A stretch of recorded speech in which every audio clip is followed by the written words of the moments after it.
أعوذ بالله من الشيطان الرجيم. بسم الله الرحمن الرحيم. ألف لام ميم.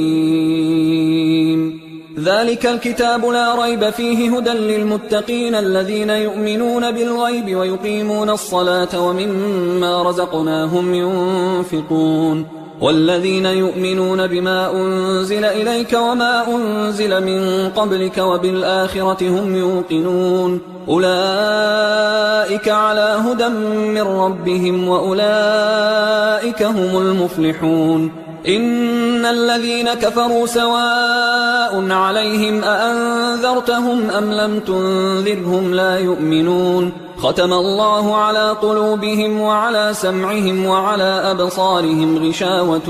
ولهم عذاب عظيم. ومن الناس من يقول آمنا بالله وباليوم الآخر وما هم بمؤمنين يخادعون الله والذين آمنوا وما يخدعون إلا أنفسهم وما يشعرون. في قلوبهم مرض فزادهم الله مرضا ولهم عذاب أليم بما كانوا يكذبون. وإذا قيل لهم لا تفسدوا في الأرض قالوا إنما نحن مصلحون ألا إنهم هم المفسدون ولكن لا يشعرون. وإذا قيل لهم آمنوا كما آمن الناس قالوا أنؤمن كما آمن السفهاء ألا إنهم هم السفهاء ولكن لا يعلمون. وإذا لقوا الذين آمنوا قالوا آمنا وإذا خلوا إلى شياطينهم قالوا إنا معكم إنما نحن مستهزئون. الله يستهزئ بهم ويمدهم في طغيانهم يعمهون. أولئك الذين اشتروا الضلالة بالهدى فما ربحت تجارتهم وما كانوا مهتدين. مثلهم كمثل الذي استوقد نارا فلما أضاءت ما حوله ذهب الله بنورهم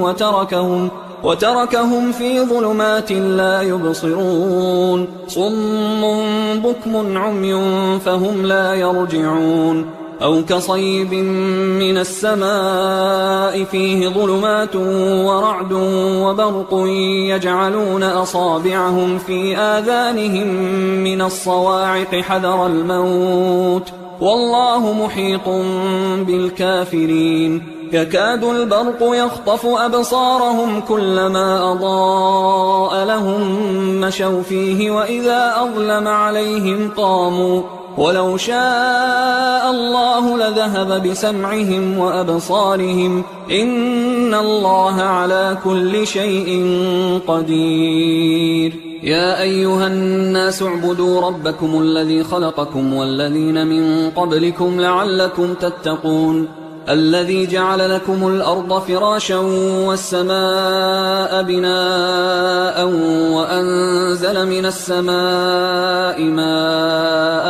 فأخرج به من الثمرات رزقا لكم فلا تجعلوا لله أندادا وأنتم تعلمون. وإن كنتم في ريب مما نزلنا على عبدنا فأتوا بسورة من مثله وادعوا شهداءكم من دون الله إن كنتم صادقين. فإن لم تفعلوا ولن تفعلوا فاتقوا النار التي وقودها الناس والحجارة أعدت للكافرين. وبشر الذين آمنوا وعملوا الصالحات أن لهم جنات تجري من تحتها الأنهار كلما رزقوا منها من ثمرة رزقا قالوا هذا الذي رزقنا من قبل وأتوا به متشابها ولهم فيها أزواج مطهرة وهم فيها خالدون. إن الله لا يستحيي أن يضرب مثلا ما بعوضة فما فوقها فأما الذين آمنوا فيعلمون أنه الحق من ربهم، وأما الذين كفروا فيقولون ماذا أراد الله بهذا مثلا يضل به كثيرا ويهدي به كثيرا، وما يضل به إلا الفاسقين الذين ينقضون عهد الله من بعد ميثاقه ويقطعون ما أمر الله به أن يوصل ويفسدون في الأرض،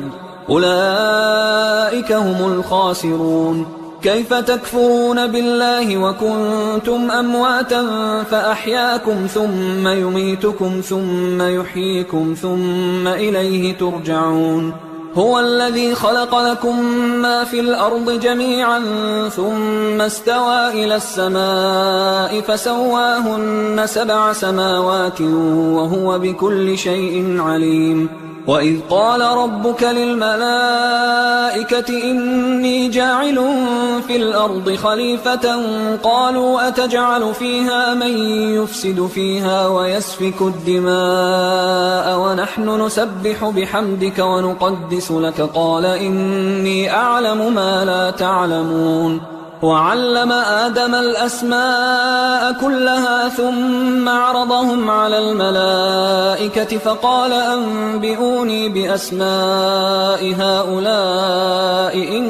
كنتم صادقين. قالوا سبحانك لا علم لنا إلا ما علمتنا إنك أنت العليم الحكيم. قال يا آدم أنبئهم بأسمائهم فلما أنبأهم بأسمائهم قال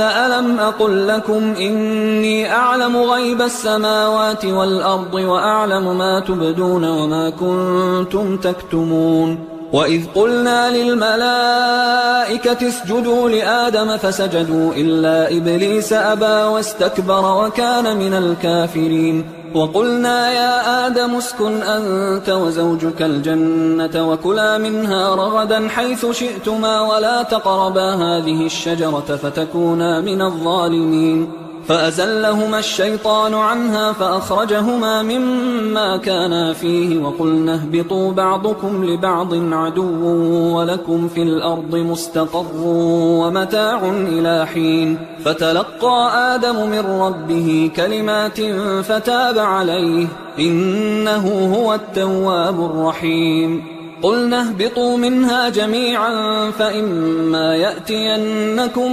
مني هدى فمن تبع هداي فلا خوف عليهم ولا هم يحزنون. والذين كفروا وكذبوا بآياتنا أولئك أصحاب النار هم فيها خالدون. يا بني إسرائيل اذكروا نعمتي التي أنعمت عليكم وأوفوا بعهدي أوف بعهدكم وإياي فارهبون. وآمنوا بما أنزلت مصدقا لما معكم ولا تكونوا أول كافر به ولا تشتروا بآياتي ثمنا قليلا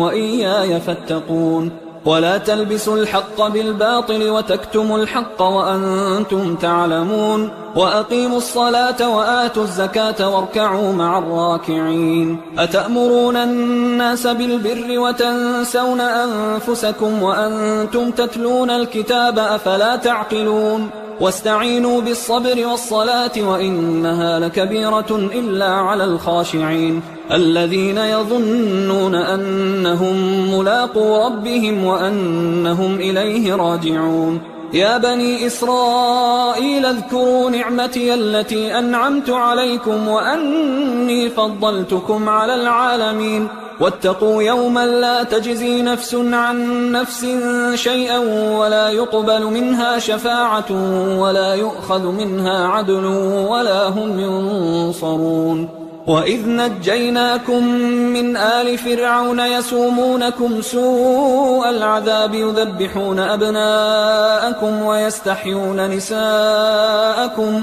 وفي ذلكم بلاء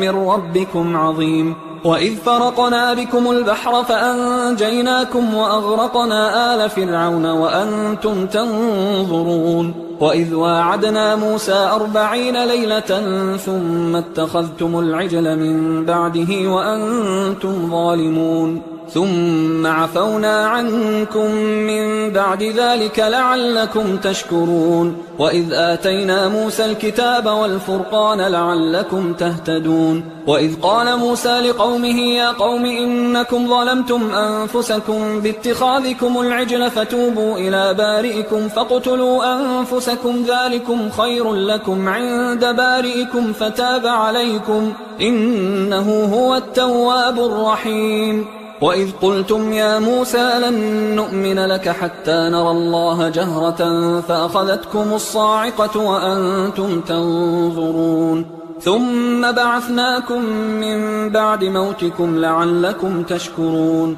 وظللنا عليكم الغمام وأنزلنا عليكم المن والسلوى كلوا من طيبات ما رزقناكم وما ظلمونا ولكن كانوا أنفسهم يظلمون وإذ قلنا ادخلوا هذه القرية فكلوا منها حيث شئتم رغدا وادخلوا الباب سجدا وقولوا حطة نغفر لكم خطاياكم وسنزيد المحسنين فبدل الذين ظلموا قولا غير الذي قيل لهم فأنزلنا على الذين ظلموا رجزا من السماء بما كانوا يفسقون وإذ استسقى موسى لقومه فقلنا اضرب بعصاك الحجر فانفجرت منه 12 عينا قد علم كل أناس مشربهم كلوا واشربوا من رزق الله ولا تعثوا في الأرض مفسدين وإذ قلتم يا موسى لن نصبر على طعام واحد فادع لنا ربك يخرج لنا مما تنبت الأرض من بقلها وقثائها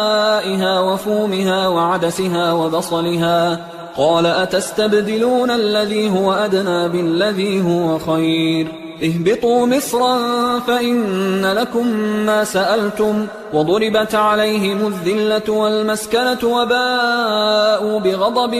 من الله ذلك بأنهم كانوا يكفرون بآيات الله ويقتلون النبيين بغير الحق ذلك بما عصوا وكانوا يعتدون إن الذين آمنوا والذين هادوا والنصارى والصابئين من آمن بالله واليوم الآخر وعمل صالحا فلهم أجرهم عند ربهم ولا خوف عليهم ولا هم يحزنون وإذ أخذنا ميثاقكم ورفعنا فوقكم الطور خذوا ما آتيناكم بقوة واذكروا ما فيه لعلكم تتقون ثم توليتم من بعد ذلك فلولا فضل الله عليكم ورحمته لكنتم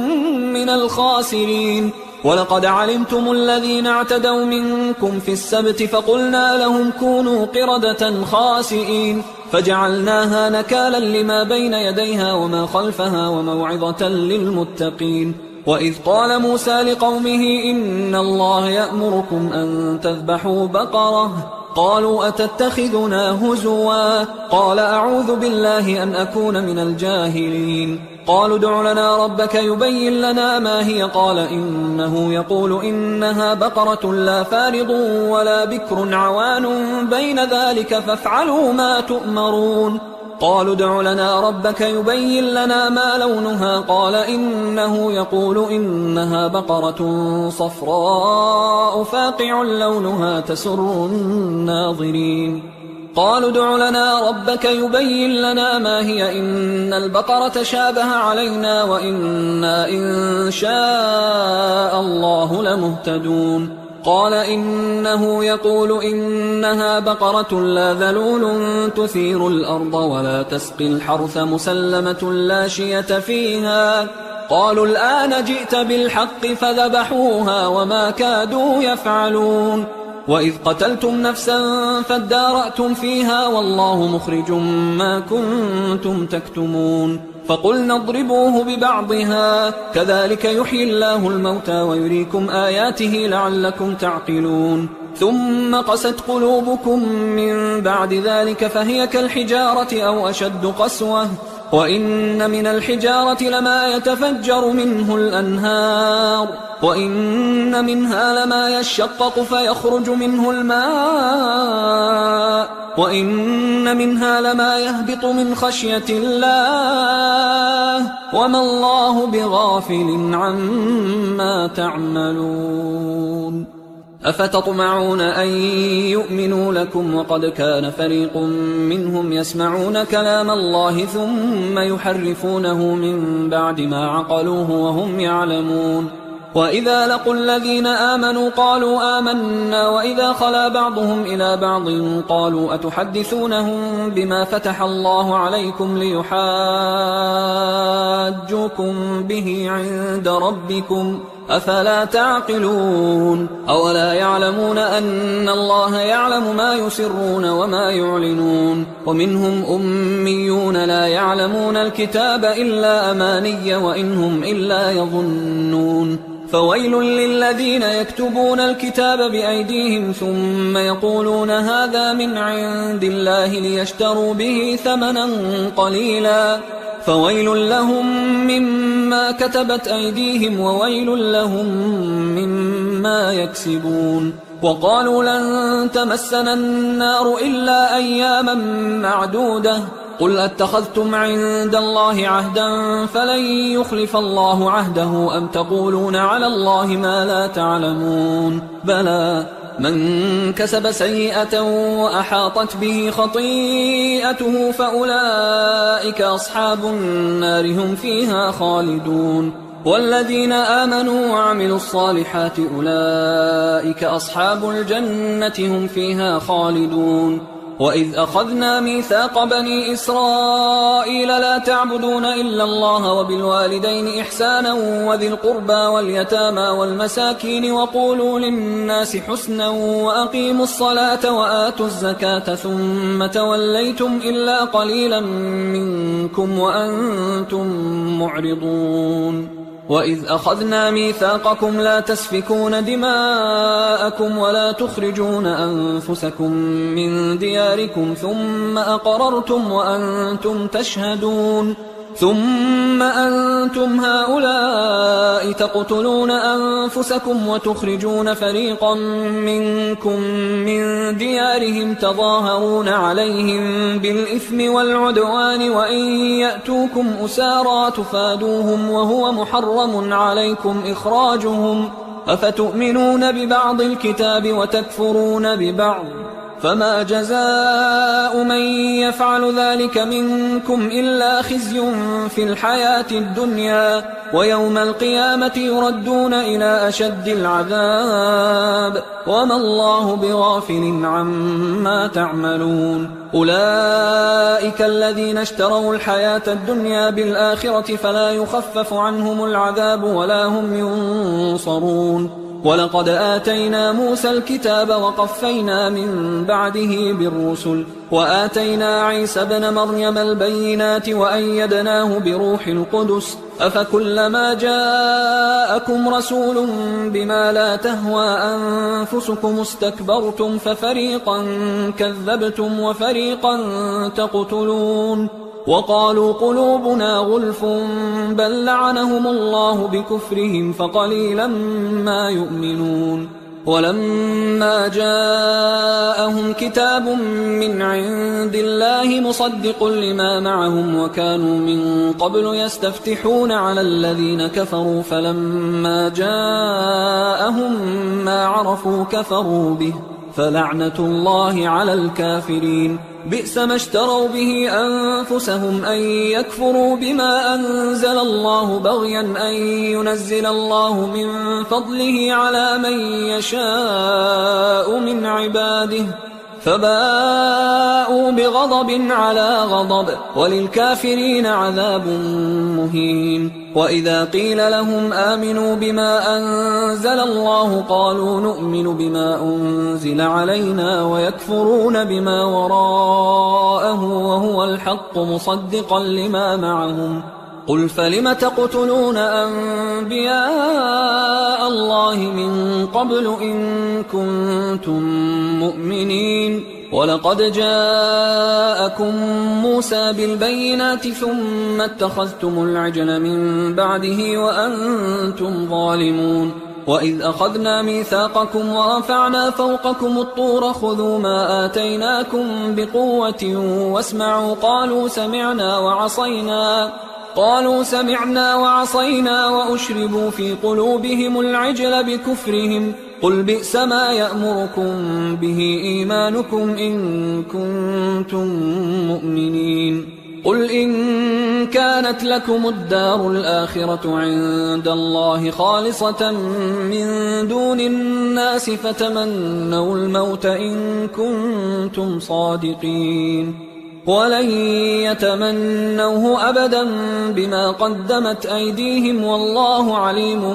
بالظالمين ولتجدنهم أحرص الناس على حياة ومن الذين أشركوا يود أحدهم لو يعمر 1000 سنة وما هو بمزحزحه من العذاب أن يعمر والله بصير بما يعملون قل من كان عدوا لجبريل فإنه نزله على قلبك بإذن الله مصدقا لما بين يديه وهدى وبشرى للمؤمنين من كان عدوا لله وملائكته ورسله وجبريل وميكال فإن الله عدو للكافرين ولقد أنزلنا إليك آيات بينات وما يكفر بها إلا الفاسقون أوكلما عاهدوا عهدا نبذه فريق منهم بل أكثرهم لا يؤمنون ولما جاءهم رسول من عند الله مصدق لما معهم نبذ فريق من الذين أوتوا الكتاب كتاب الله وراء ظهورهم كأنهم لا يعلمون واتبعوا ما تتلو الشياطين على ملك سليمان وما كفر سليمان ولكن الشياطين كفروا يعلمون الناس السحر وما أنزل على الملكين ببابل هاروت وماروت وما يعلمان من أحد حتى يقولا إنما نحن فتنة فلا تكفر فيتعلمون منهما ما يفرقون به بين المرء وزوجه وما هم بضارين به من أحد إلا بإذن الله ويتعلمون ما يضرهم ولا ينفعهم ولقد علموا لمن اشتراه ما له في الآخرة من خلاق ولبئس ما شروا به أنفسهم لو كانوا يعلمون ولو أنهم آمنوا واتقوا لمثوبة من عند الله خير لو كانوا يعلمون يا أيها الذين آمنوا لا تقولوا راعنا وقولوا انظرنا واسمعوا وللكافرين عذاب أليم ما يود الذين كفروا من أهل الكتاب ولا المشركين أن ينزل عليكم من خير من ربكم والله يختص برحمته من يشاء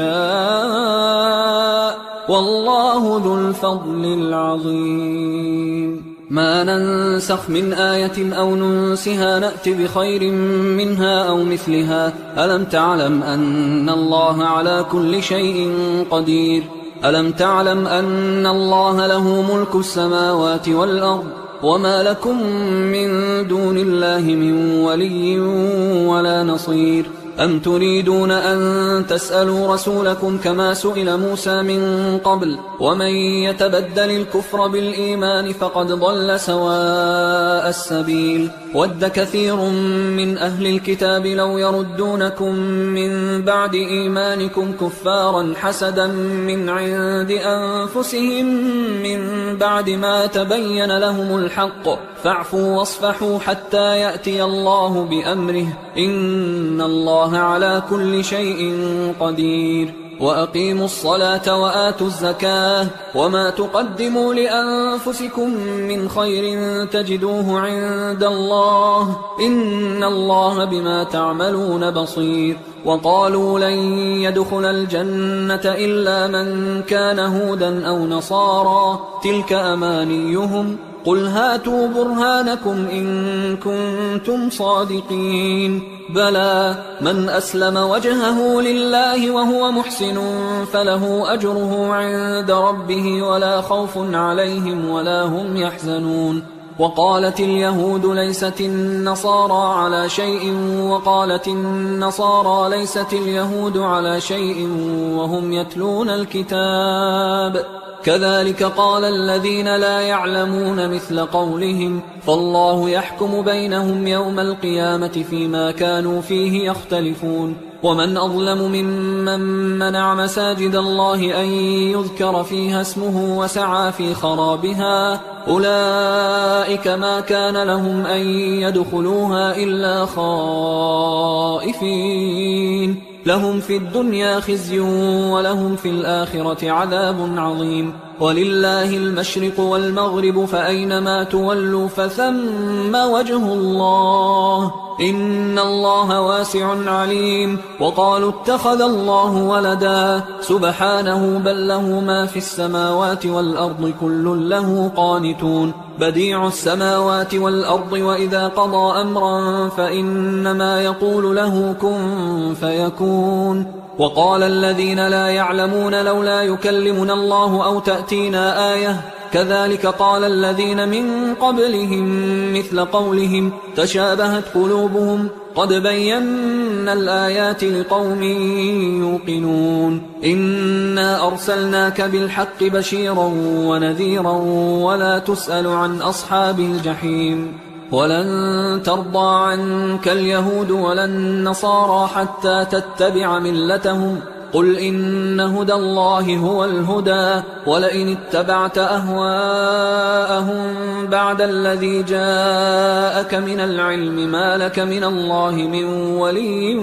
ولا نصير الذين آتيناهم الكتاب يتلونه حق تلاوته أولئك يؤمنون به ومن يكفر به فأولئك هم الخاسرون يا بني إسرائيل اذكروا نعمتي التي أنعمت عليكم وأني فضلتكم على العالمين واتقوا يوما لا تجزي نفس عن نفس شيئا ولا يقبل منها عدل ولا تنفعها شفاعة ولا هم ينصرون وإذ ابتلى إبراهيم ربه بكلمات فأتمهن قال إني جاعلك للناس إماما قال ومن ذريتي قال لا ينال عهد الظالمين وإذ جعلنا البيت مثابة للناس وأمنا واتخذوا من مقام إبراهيم مصلى وعهدنا إلى إبراهيم وإسماعيل أن طهرا بيتي للطائفين والعاكفين والركع السجود وإذ قال إبراهيم رب اجعل هذا بلدا آمنا وارزق أهله من الثمرات من آمن منهم بالله واليوم الآخر قال ومن كفر فأمتعه قليلا ثم أضطره إلى عذاب النار وبئس المصير وإذ يرفع إبراهيم القواعد من البيت وإسماعيل ربنا تقبل منا إنك أنت السميع العليم ربنا وجعلنا مسلمين لك ومن ذريتنا أمة مسلمة لك وأرنا مناسكنا وتب علينا إنك أنت التواب الرحيم ربنا وابعث فيهم رسولا منهم يتلو عليهم آياتك ويعلمهم الكتاب والحكمة ويزكيهم إنك أنت العزيز الحكيم ومن يرغب عن ملة إبراهيم إلا من سفه نفسه ولقد اصطفيناه في الدنيا وإنه في الآخرة لمن الصالحين إذ قال له ربه أسلم قال أسلمت لرب العالمين. ووصى بها إبراهيم بنيه ويعقوب يا بني إن الله اصطفى لكم الدين فلا تموتن إلا وأنتم مسلمون. أم كنتم شهداء إذ حضر يعقوب الموت إذ قال لبنيه ما تعبدون من بعدي قالوا نعبد إلهك وإله آبائك إبراهيم وإسماعيل وإسحاق إلها واحدا ونحن له مسلمون. تلك أمة قد خلت لها ما كسبت ولكم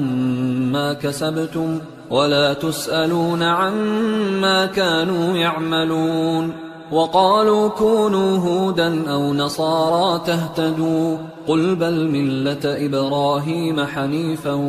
وما كان من المشركين. قولوا آمنا بالله وما أنزل إلينا وما أنزل إلى إبراهيم وإسماعيل وإسحاق ويعقوب والأسباط وما أوتي موسى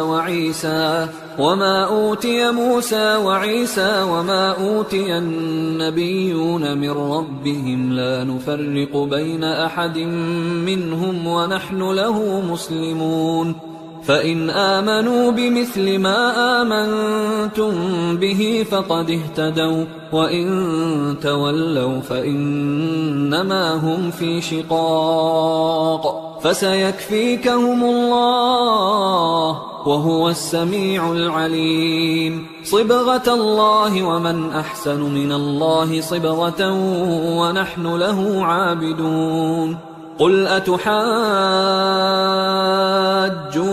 في الله وهو ربنا وربكم ولنا أعمالنا ولكم أعمالكم ونحن له مخلصون. أم تقولون إن إبراهيم وإسماعيل وإسحاق ويعقوب والأسباط كانوا هودا أو نصارى قل أأنتم أعلم أم الله ومن أظلم ممن كتم شهادة عنده من الله وما الله بغافل عما تعملون. تلك أمة قد خلت لها ما كسبت ولكم ما كسبتم ولا تسألون عما كانوا يعملون. سيقول السفهاء من الناس ما ولاهم عن قبلتهم التي كانوا عليها قل لله المشرق والمغرب يهدي من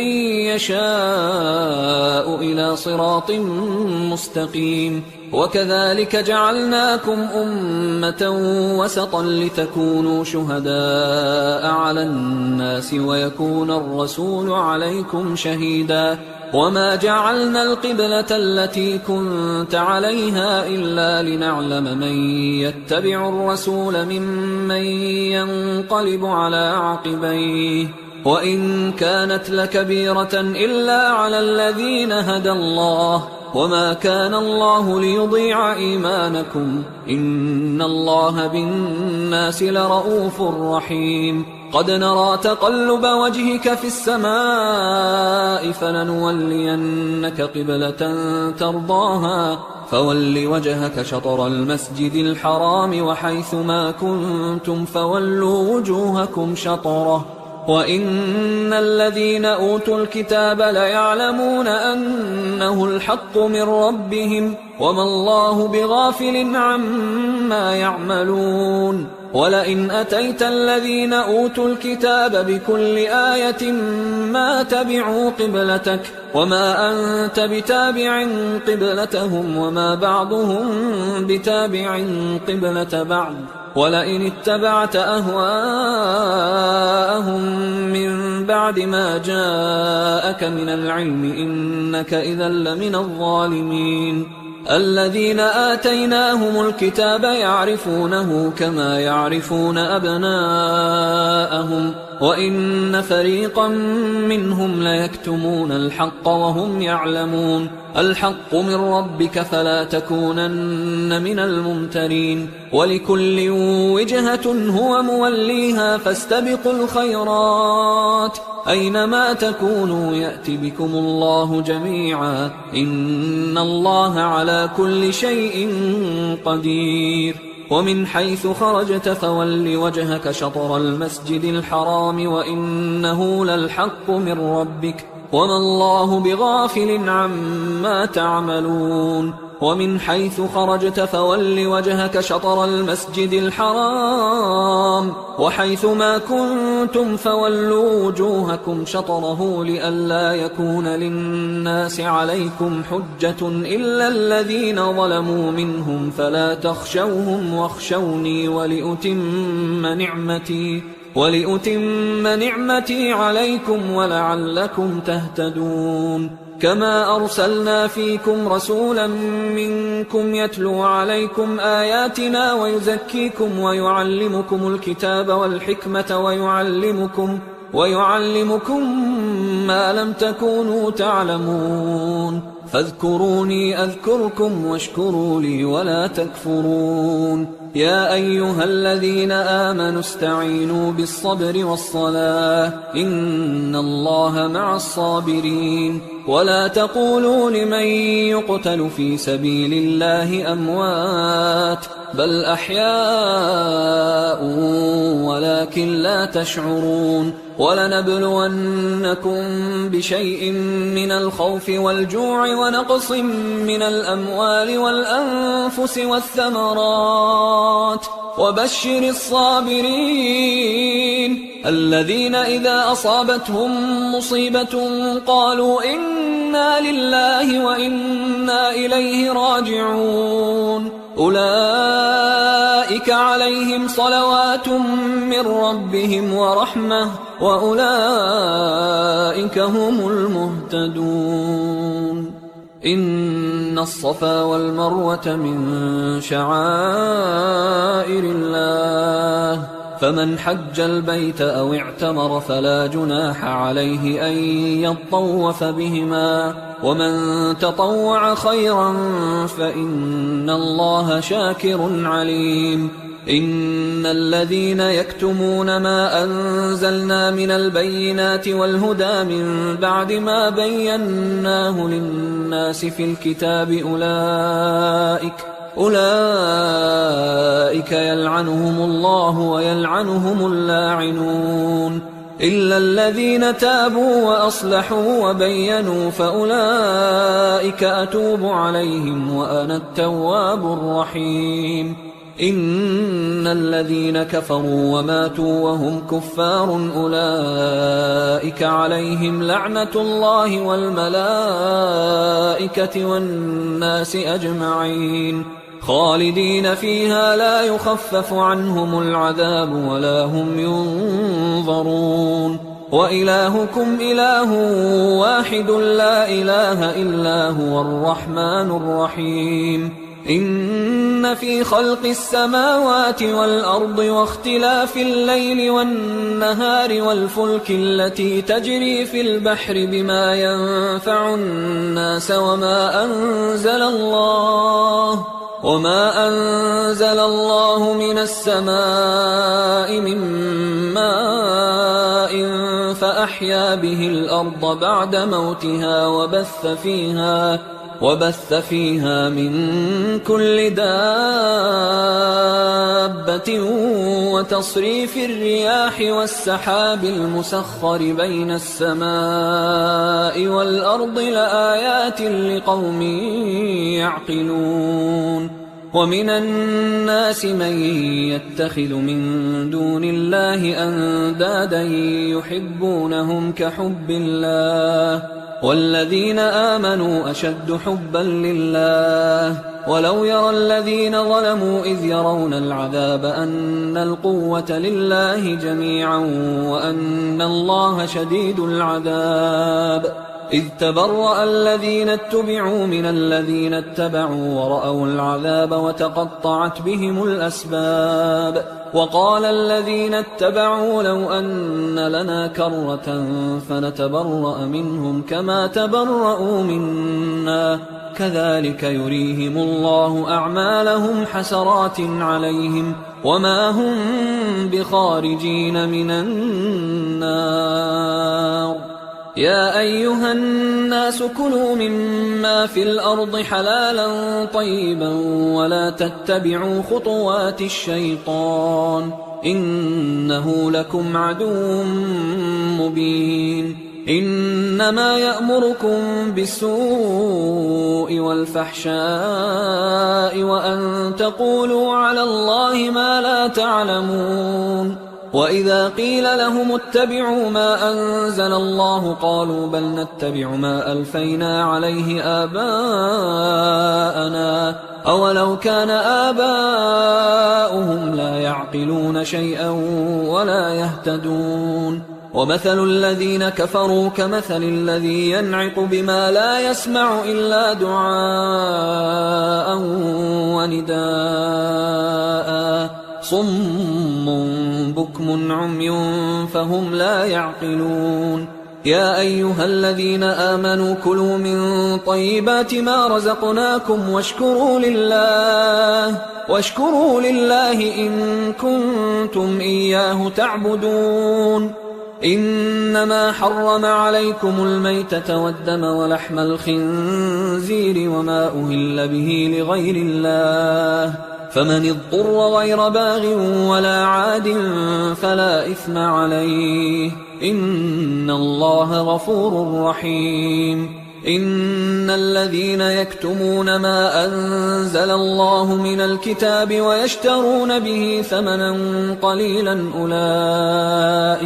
أولئك ما يأكلون في بطونهم إلا النار ولا يكلمهم الله يوم القيامة ولا يزكيهم ولهم عذاب أليم أولئك الذين اشتروا الضلالة بالهدى والعذاب بالمغفرة فما أصبرهم على النار ذلك بأن الله نزل الكتاب بالحق وإن الذين اختلفوا في الكتاب لفي شقاق بعيد ليس البر أن تولوا وجوهكم قبل المشرق والمغرب ولكن البر من آمن بالله واليوم الآخر والملائكة والكتاب والنبيين وآتى المال على حبه ذوي القربى واليتامى والمساكين وابن السبيل والسائلين وفي الرقاب وأقام الصلاة وآتى الزكاة والموفون بعهدهم إذا عاهدوا والصابرين في البأساء والضراء وحين البأس أولئك الذين صدقوا وأولئك هم المتقون يا أيها الذين آمنوا كتب عليكم القصاص في القتلى الحر بالحر والعبد بالعبد والأنثى بالأنثى فمن عفي له من أخيه شيء فاتباع بالمعروف وأداء إليه بإحسان ذلك تخفيف من ربكم ورحمة فمن اعتدى بعد ذلك فله عذاب أليم ولكم في القصاص حياة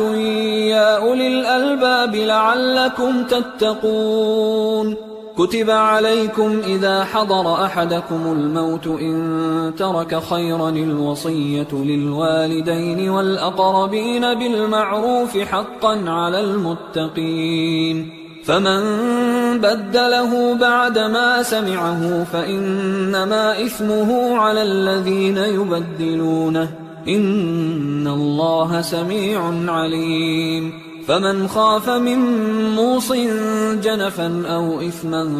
فأصلح بينهم فلا إثم عليه إن الله غفور رحيم. يا أيها الذين آمنوا كتب عليكم الصيام كما كتب على الذين من قبلكم لعلكم تتقون أياما معدودات، فمن كان منكم مريضا أو على سفر فعدة من أيام أخر، وعلى الذين يطيقونه فدية طعام مسكين، فمن تطوع خيرا فهو خير له، وأن تصوموا خير لكم إن كنتم تعلمون. شهر رمضان الذي أنزل فيه القرآن هدى للناس وبينات من الهدى والفرقان، فمن شهد منكم الشهر فليصم، ومن كان مريضا أو على سفر فعدة من أيام أخر، يريد الله بكم اليسر ولا يريد بكم العسر ولتكملوا العدة ولتكبروا الله على ما هداكم ولعلكم تشكرون. وإذا سألك عبادي عني فإني قريب أجيب دعوة الداعي إذا دعان، فليستجيبوا لي وليؤمنوا بي لعلهم يرشدون. أحل لكم ليلة الصيام الرفث إلى نسائكم هن لباس لكم وأنتم لباس لهن، علم الله أنكم كنتم تختانون أنفسكم فتاب عليكم وعفى عنكم، فالآن باشروهن وابتغوا ما كتب الله لكم، وكلوا واشربوا حتى يتبين لكم الخيط الأبيض من الخيط الأسود من الفجر، ثم أتموا الصيام إلى الليل، ولا تباشروهن وأنتم عاكفون في المساجد، تلك حدود الله فلا تقربوها، كذلك يبين الله آياته للناس لعلهم يتقون. ولا تأكلوا أموالكم بينكم بالباطل وتدلوا بها إلى الحكام لتأكلوا فريقا من أموال الناس بالإثم وأنتم تعلمون. يسألونك عن الأهلة قل هي مواقيت للناس والحج، وليس البر بأن تأتوا البيوت من ظهورها ولكن البر من اتقى، وأتوا البيوت من أبوابها واتقوا الله لعلكم تفلحون. وقاتلوا في سبيل الله الذين يقاتلونكم ولا تعتدوا إن الله لا يحب المعتدين. وقتلوهم حيث ثقفتموهم وأخرجوهم من حيث أخرجوكم والفتنة أشد من القتل، ولا تقاتلوهم عند المسجد الحرام حتى يقاتلوكم فيه، فإن قاتلوكم فاقتلوهم، كذلك جزاء الكافرين، فإن انتهوا فإن الله غفور رحيم. وقاتلوهم حتى لا تكون فتنة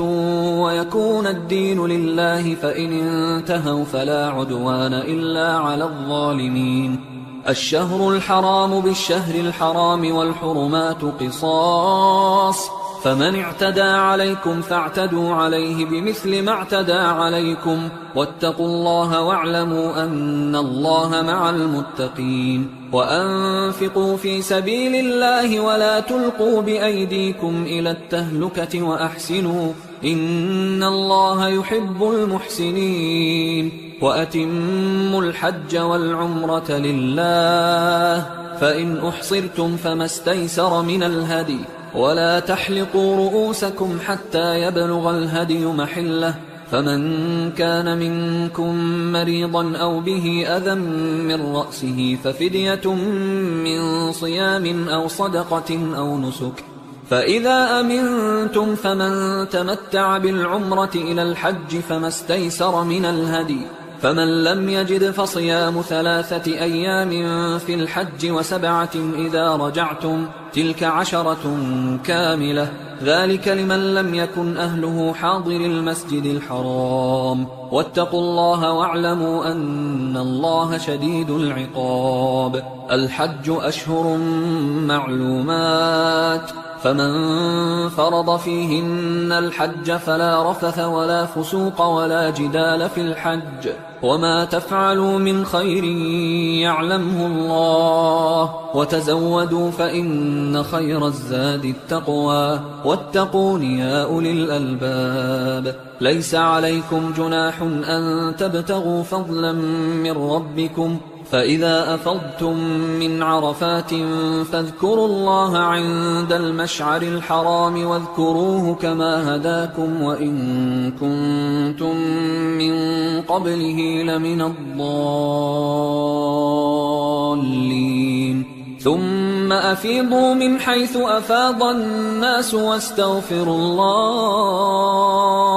إن الله غفور رحيم. فإذا قضيتم مناسككم فاذكروا الله كذكركم آباءكم أو أشد ذكرا. فمن الناس من يقول ربنا آتنا في الدنيا وما له في الآخرة من خلاق، ومنهم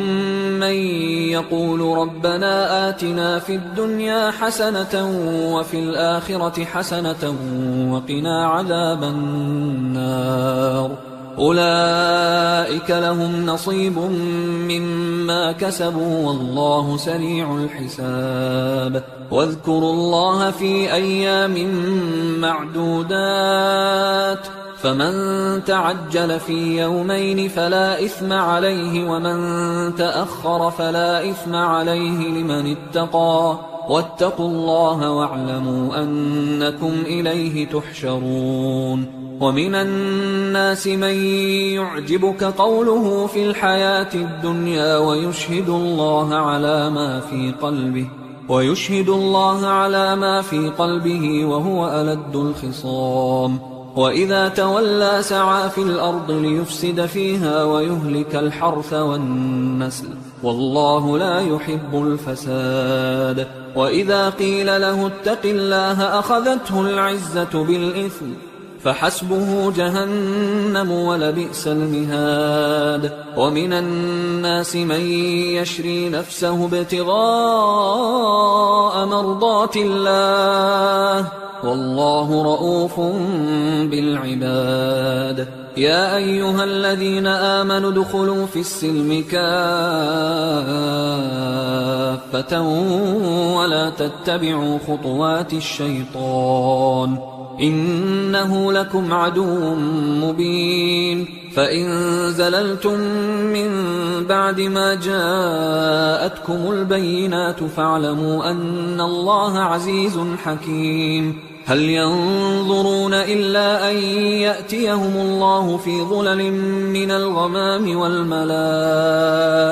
وقضي الأمر وإلى الله ترجع الأمور. سل بني إسرائيل كم آتيناهم من آية بينة ومن يبدل نعمة الله من بعد ما جاءته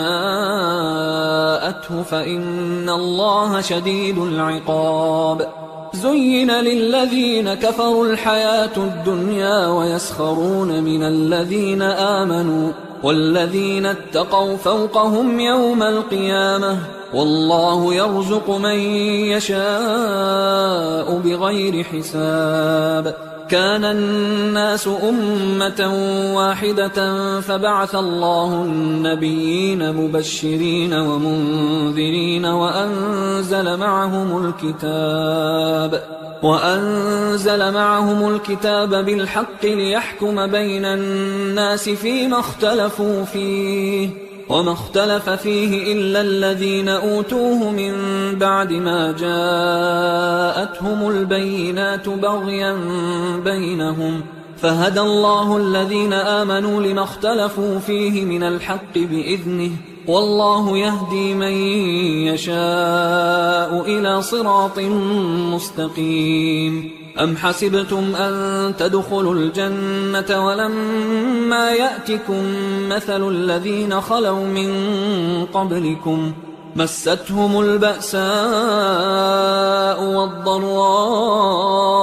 وزلزلوا حتى يقول الرسول والذين آمنوا معه متى نصر الله ألا إن نصر الله قريب. يسألونك ماذا ينفقون قل ما أنفقتم من خير فللوالدين والأقربين واليتامى والمساكين وابن السبيل وما تفعلوا من خير فإن الله به عليم كتب عليكم القتال وهو كره لكم وعسى أن تكرهوا شيئا وهو خير لكم وعسى أن تحبوا شيئا وهو شر لكم والله يعلم وأنتم لا تعلمون يسألونك عن الشهر الحرام قتال فيه قل قتال فيه كبير وصد عن سبيل الله وكفر به والمسجد الحرام وإخراج أهله منه أكبر عند الله والفتنة أكبر من القتل ولا يزالون يقاتلونكم حتى يردوكم عن دينكم إن استطاعوا ومن يرتدد منكم عن دينه فيمت وهو كافر فأولئك حبطت أعمالهم في الدنيا والآخرة وأولئك أصحاب النار هم فيها خالدون إن الذين آمنوا والذين هاجروا وجاهدوا في سبيل الله أولئك يرجون رحمة الله والله غفور رحيم يسألونك عن الخمر والميسر قل فيهما إثم كبير ومنافع للناس وإثمهما أكبر من نفعهما ويسألونك ماذا ينفقون قل العفو كذلك يبين الله لكم الآيات لعلكم تتفكرون في الدنيا والآخرة ويسألونك عن اليتامى قل إصلاح لهم خير وإن تخالطوهم فإخوانكم والله يعلم المفسد من المصلح ولو شاء الله لأعنتكم إن الله عزيز حكيم ولا تنكحوا المشركات حتى يؤمنوا ولأمة مؤمنة خير من مشركة ولو أعجبتكم ولا تنكحوا المشركين حتى يؤمنوا ولعبد مؤمن خير من مشرك ولو أعجبكم أولئك يدعون إلى النار والله يدعو إلى الجنة والمغفرة بإذنه ويبين آياته للناس لعلهم يتذكرون ويسألونك عن المحيض قل هو أذى فاعتزلوا النساء في المحيض ولا تقربوهن حتى يطهرن فإذا تطهرن فأتوهن من حيث أمركم الله إن الله يحب التوابين ويحب المتطهرين نساؤكم حرث لكم فأتوا حرثكم أنى شئتم وقدموا لأنفسكم واتقوا الله واعلموا أنكم ملاقوه وبشر المؤمنين ولا تجعلوا الله عرضة لأيمانكم أن تبروا وتتقوا وتصلحوا بين الناس والله سميع عليم لا يؤاخذكم الله باللغو في أيمانكم ولكن يؤاخذكم بما كسبت قلوبكم والله غفور حليم للذين يؤلون من نسائهم تربص 4 أشهر فإن فاءوا فإن الله غفور رحيم وإن عزموا الطلاق فإن الله سميع عليم والمطلقات يتربصن بأنفسهن 3 قروء ولا يحل لهن أن يكتمن ما خلق الله في أرحامهن إن كن يؤمن بالله واليوم الآخر وبعولتهن أحق بردهن في ذلك إن أرادوا إصلاحا ولهن مثل الذي عليهن بالمعروف وللرجال عليهن درجة والله عزيز حكيم الطلاق 2 فإمساك بمعروف أو تسريح بإحسان ولا يحل لكم أن تأخذوا مما آتيتموهن شيئا إلا أن يخافا ألا يقيما حدود الله فإن خفتم ألا يقيما حدود الله فلا جناح عليهما فيما افتدت به تلك حدود الله فلا تعتدوها ومن يتعد حدود الله فأولئك هم الظالمون فإن طلقها فلا تحل له من بعد حتى تنكح زوجا غيره فإن طلقها فلا جناح عليهما أن يتراجعا إن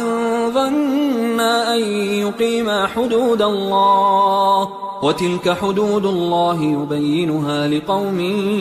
يعلمون وإذا طلقتم النساء فبلغن أجلهن فأمسكوهن بمعروف أو سرحوهن بمعروف ولا تمسكوهن ضرارا لتعتدوا ومن يفعل ذلك فقد ظلم نفسه ولا تتخذوا آيات الله هزوا واذكروا نعمة الله عليكم وما أنزل عليكم من الكتاب والحكمة يعظكم به واتقوا الله واعلموا أن الله بكل شيء عليم وإذا طلقتم النساء فبلغن أجلهن فلا تعضلوهن أن ينكحن أزواجهن إذا تراضوا بينهم بالمعروف ذلك يوعظ به من كان منكم يؤمن بالله واليوم الآخر ذلكم أزكى لكم وأطهر والله يعلم وأنتم لا تعلمون والوالدات يرضعن أولادهن حولين كاملين لمن أراد أن يتم الرضاعة وعلى المولود له رزقهن وكسوتهن بالمعروف لا تكلف نفس إلا وسعها لا تضار والدة بولدها ولا مولود له بولده وعلى الوارث مثل ذلك فإن أرادا فصالا عن تراض منهما وتشاور فلا جناح عليهما وإن أردتم أن تسترضعوا أولادكم فلا جناح عليكم إذا سلمتم ما آتيتم بالمعروف واتقوا الله واعلموا أن الله بما تعملون بصير والذين يتوفون منكم ويذرون أزواجا يتربصن بأنفسهن 4 أشهر وعشرا فإذا بلغن أجلهن فلا جناح عليكم فيما فعلن في أنفسهن بالمعروف والله بما تعملون خبير ولا جناح عليكم فيما عرضتم به من خطبة النساء أو أكننتم في أنفسكم علم الله أنكم ستذكرونهن ولكن لا تواعدوهن سرا إلا أن تقولوا قولا معروفا ولا تعزموا عقدة النكاح حتى يبلغ الكتاب أجله واعلموا أن الله يعلم ما في أنفسكم فاحذروه واعلموا أن الله غفور حليم لا جناح عليكم إن طلقتم النساء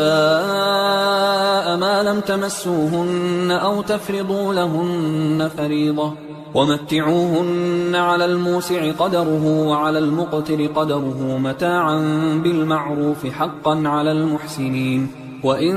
طلقتموهن من قبل أن تمسوهن وقد فرضتم لهن فريضة فنصف ما فرضتم إلا أن يعفون أو يعفو الذي بيده عقدة النكاح وأن تعفوا أقرب للتقوى ولا تنسوا الفضل بينكم إن الله بما تعملون بصير حافظوا على الصلوات والصلاة الوسطى وقوموا لله قانتين فإن خفتم فرجالا أو ركبانا فإذا أمنتم فاذكروا الله كما علمكم ما لم تكونوا تعلمون والذين يتوفون منكم ويذرون أزواجا وصية لأزواجهم متاعا إلى الحول غير إخراج فإن خرجن فلا جناح عليكم فيما فعلن في أنفسهن من معروف والله عزيز حكيم وللمطلقات متاع بالمعروف حقا على المتقين كذلك يبين الله لكم آياته لعلكم تعقلون ألم تر إلى الذين خرجوا من ديارهم وهم ألوف حذر الموت فقال لهم الله موتوا ثم أحياهم إن الله لذو فضل على الناس ولكن أكثر الناس لا يشكرون وقاتلوا في سبيل الله واعلموا أن الله سميع عليم من ذا الذي يقرض الله قرضا حسنا فيضاعفه له أضعافا كثيرة والله يقبض ويبسط وإليه ترجعون ألم تر إلى الملأ من بني إسرائيل من بعد موسى إذ قالوا لنبي له مبعث لنا ملكا نقاتل في سبيل الله قال هل عسيتم إن كتب عليكم القتال ألا تقاتلوا قالوا وما لنا ألا نقاتل في سبيل الله وقد أخرجنا من ديارنا وأبنائنا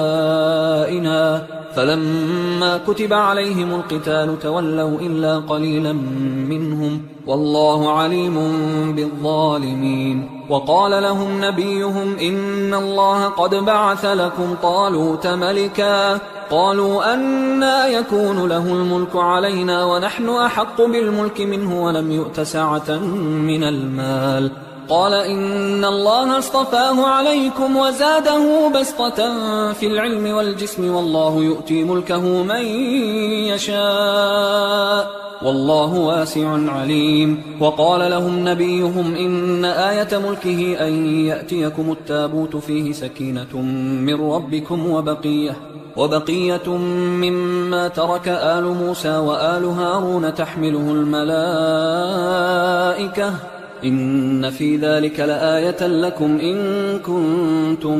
مؤمنين فلما فصل طالوت بالجنود قال إن الله مبتليكم بنهر فمن شرب منه فليس مني ومن لم يطعمه فإنه مني إلا من اغترف غرفة بيده فشربوا منه إلا قليلا منهم فلما جاوزه هو والذين آمنوا معه قالوا لا طاقة لنا اليوم بجالوت وجنوده قال الذين يظنون أنهم ملاقوا الله كم من فئة قليلة غلبت فئة كثيرة بإذن الله والله مع الصابرين ولما برزوا لجالوت وجنوده قالوا ربنا أفرغ علينا صبرا وثبت أقدامنا وانصرنا على القوم الكافرين فهزموهم بإذن الله وقتل داود جالوت وآتاه الله الملك والحكمة وعلمه مما يشاء ولولا دفع الله الناس بعضهم ببعض لفسدت الأرض ولكن الله ذو فضل على العالمين تلك آيات الله نتلوها عليك بالحق وإنك لمن المرسلين تلك الرسل فضلنا بعضهم على بعض منهم من كلم الله ورفع بعضهم درجات وآتينا عيسى ابن مريم البينات وأيدناه بروح القدس ولو شاء الله ما اقتتل الذين من بعدهم من بعد ما جاءتهم البينات ولكن اختلفوا فمنهم من آمن ومنهم من كفر ولو شاء الله ما اقتتلوا ولكن الله يفعل ما يريد يا أيها الذين آمنوا أنفقوا مما رزقناكم من قبل أن يأتي يوم لا بيع فيه ولا خلة ولا شفاعة والكافرون هم الظالمون الله لا إله إلا هو الحي القيوم لا تأخذه سنة ولا نوم له ما في السماوات وما في الأرض من ذا الذي يشفع عنده إلا بإذنه يعلم ما بين أيديهم وما خلفهم ولا يحيطون بشيء من علمه إلا بما شاء وسع كرسيه السماوات والأرض ولا يؤوده حفظهما وهو العلي العظيم لا إكراه في الدين قد تبين الرشد من الغي فمن يكفر بالطاغوت ويؤمن بالله فقد استمسك بالعروة الوثقى لا انفصام لها والله سميع عليم الله ولي الذين آمنوا يخرجهم من الظلمات إلى النور والذين كفروا أولياؤهم الطاغوت يخرجونهم من النور إلى الظلمات أولئك أصحاب النار هم فيها خالدون ألم تر إلى الذي حاج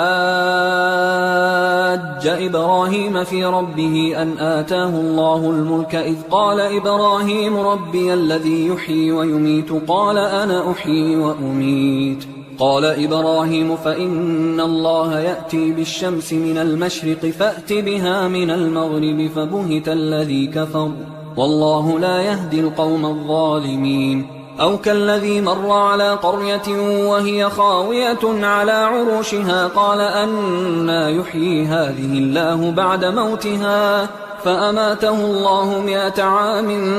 ثم بعثه قال كم لبثت قال لبثت يوما أو بعض يوم قال بل لبثت 100 عام فانظر إلى طعامك وشرابك لم يتسنه وانظر إلى حمارك ولنجعلك آية للناس وانظر إلى العظام كيف ننشزها ثم نكسوها لحما فلما تبين له قال أعلم أن الله على كل شيء قدير وإذ قال إبراهيم رب أرني كيف تحيي الموتى قال أولم تؤمن قال بلى ولكن ليطمئن قلبي قال فخذ 4 من الطير فصرهن إليك ثم اجعل على كل جبل منهن جزءا ثم ادعهن يأتينك سعيا واعلم أن الله عزيز حكيم مثل الذين ينفقون أموالهم في سبيل الله كمثل حبة أنبتت 7 سنابل في كل سنبلة 100 حبة والله يضاعف لمن يشاء والله واسع عليم الذين ينفقون أموالهم في سبيل الله ثم لا يتبعون ما أنفقوا منا ولا أذى لهم أجرهم عند ربهم ولا خوف عليهم ولا هم يحزنون قول معروف ومغفرة خير من صدقة يتبعها أذى والله غني حليم يا أيها الذين آمنوا لا تبطلوا صدقاتكم بالمن والأذى كالذي ينفق ماله رئاء الناس ولا يؤمن بالله واليوم الآخر فمثله كمثل صفوان عليه تراب فأصابه وابل فتركه صلدا لا يقدرون على شيء مما كسبوا والله لا يهدي القوم الكافرين ومثل الذين ينفقون أموالهم ابتغاء مرضات الله وتثبيتا من أنفسهم كمثل جنة بربوة أصابها وابل فآتت أكلها ضعفين فإن لم يصبها وابل فطل والله بما تعملون بصير أيود أحدكم أن تكون له جنة من نخيل وأعناب تجري من تحتها الأنهار له فيها من كل الثمرات وأصابه الكبر وله ذرية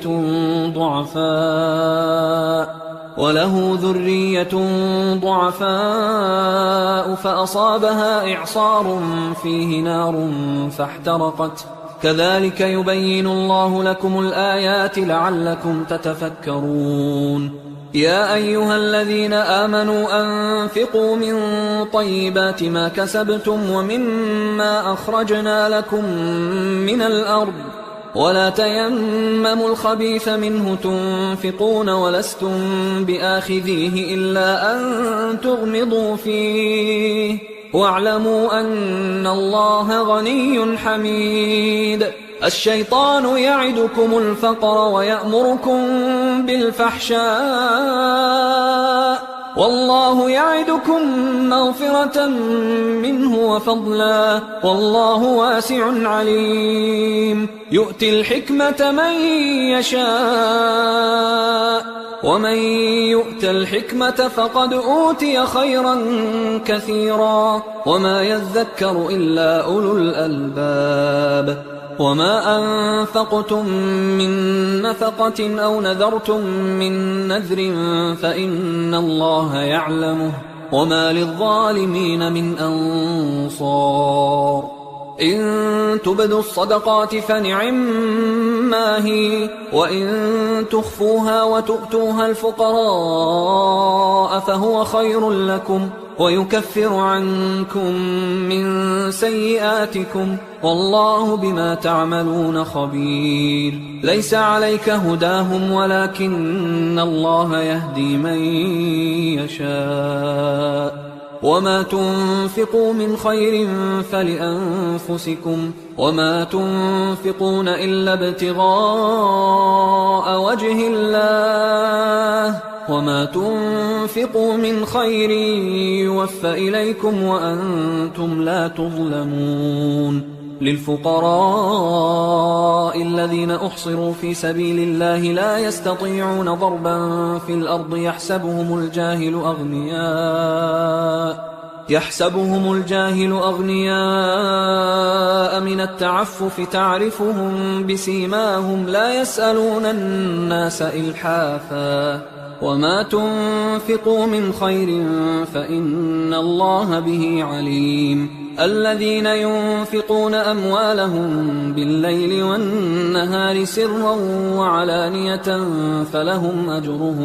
فلهم أجرهم عند ربهم ولا خوف عليهم ولا هم يحزنون الذين يأكلون الربا لا يقومون إلا كما يقوم الذي يتخبطه الشيطان من المس ذلك بأنهم قالوا إنما البيع مثل الربا وأحل الله البيع وحرم الربا فمن جاءه موعظة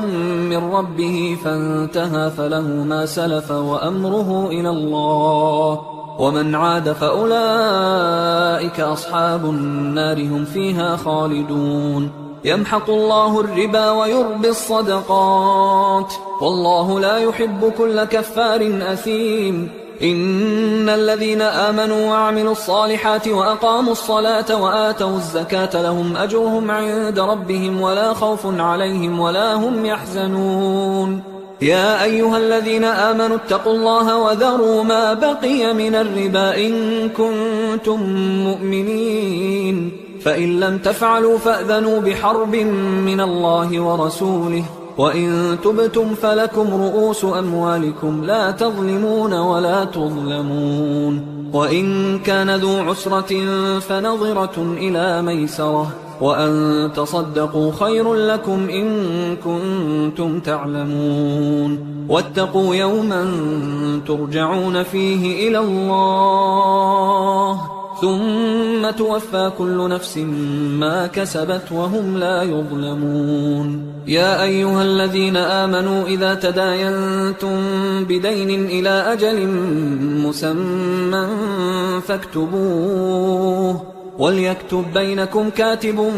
بالعدل ولا يأب كاتب أن يكتب كما علمه الله فليكتب وليملل الذي عليه الحق وليتق الله ربه ولا يبخس منه شيئا فإن كان الذي عليه الحق سفيها أو ضعيفا أو لا يستطيع أن يمله فليملل وليه بالعدل واستشهدوا شهيدين من رجالكم فإن لم يكونا رجلين فرجل وامرأتان ممن ترضون من الشهداء أن تضل إحداهما فتذكر إحداهما الأخرى ولا يأبى الشهداء